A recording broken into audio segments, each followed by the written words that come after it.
Assalamu алейкум, урматтуу көрөрмандар. Сиздер менен Кайрадан Көк Бөрү каналы.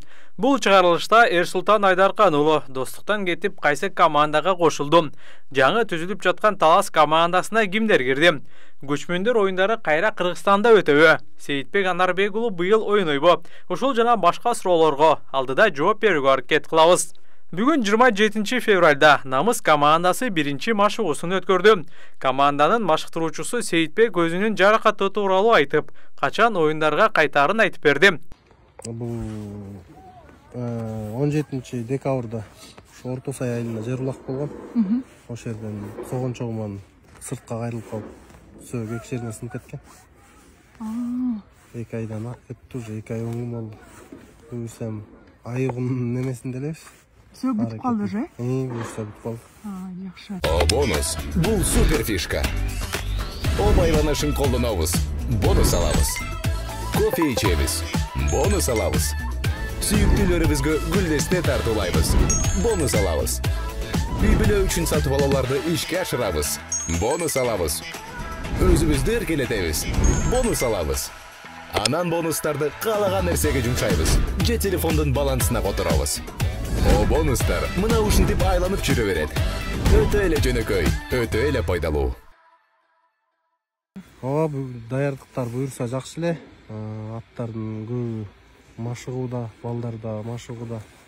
Бакыбайке балдарды машыктырып атат. Залга алып барып. Мен ушу ат үстүндө мен машыктырып атам. Калыбек байке аттар даярдап атат. Ошо баарыбыз эле аракеттин үстүндөбүз буюрса. Буюрса эми Курам жакшы эле деп ойлойбуз. Көбү биринчи лигада ойноп жүргөн балдар, анан уш лигадан ушу 2 бала бар. Таласбек менен Астаркул.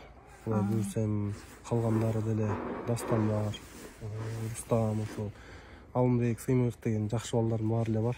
Буюрса баары өз позициясы менен даярданып атышат. Анан кийин мен угуп калдым, кийинки оюндарда Сары Өзөнгө чыгат деген сүйлөшүүлөр болдубу? Азыр эч нерсе деп айта албайм, мен 2 оюн вообще чыкпайм. Бутка байланыштуу. Бутумду жакшылап аягына чейин айыктырбасам, жан кишти боло бергенде болбойт экен. Негизи ушу 9-майга жарайсың деп, Ноорузга жарайсың деген, Ноорус жакындап калды. Анан өзүм да бир аз коркуп 9-майды да кой берейинчи деп эле чечтим. Анда азырынча 2 оюнда тренер болуп эле, оюн талаасына өзүң чыкпайт экенсиң да? Чыкпайм. Бир ушу жылдын башынан жылдын аягына чейин Намыска тренер болом. Эрсултан Айдаркан уулу достук командасындагы карьерасын расмий түрдө жыйынтыктап, командадан кетти. Алдыда жаңы түзүлгөн Талас аттуу командада капитандык кызматты аркалап, кортеж аргымагы менен жекеме-жекеде оюн көргөзөт. Бул команданын машыктыруучусу болуп, ынтымактын капитаны Жоки Орозбаев шайланды. Ошондой эле Талас командасына буга чейин алайда ойногон Турат Эмилбек уулу кошулду. Мындан тышкары бакубат Таласта ойноп келген жигиттер Исхак Кайсипов, Дүйшөналик Кекенов, Абсамат Догдурбек уулу жана башка эми Талас командасында ойношот. Талас командасында ойнойт, жаңы командада. Өзүң кирген командада, өзүң ушулар ат менен ойнойсуң. Таластар ортого атты кантип үйрөтөсүңөр, ошол жөнүндө айтып бергилечи.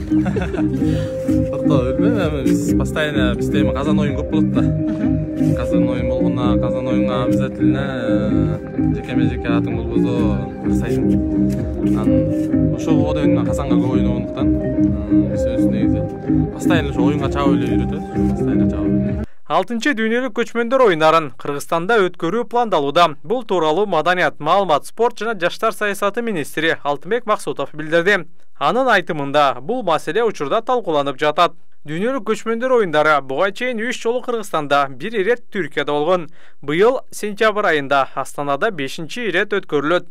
Жана азырынча Казакстан ал оюндарга Көк Бөрү жана кыргыз күрөшүн кошпой койгондугун билдирген. Бул маселени чечүү үчүн министр өкмөткө кайрылды. Буюрса биздин өлкө жетекчилерибиз бул маселени чечет деген ойдобуз.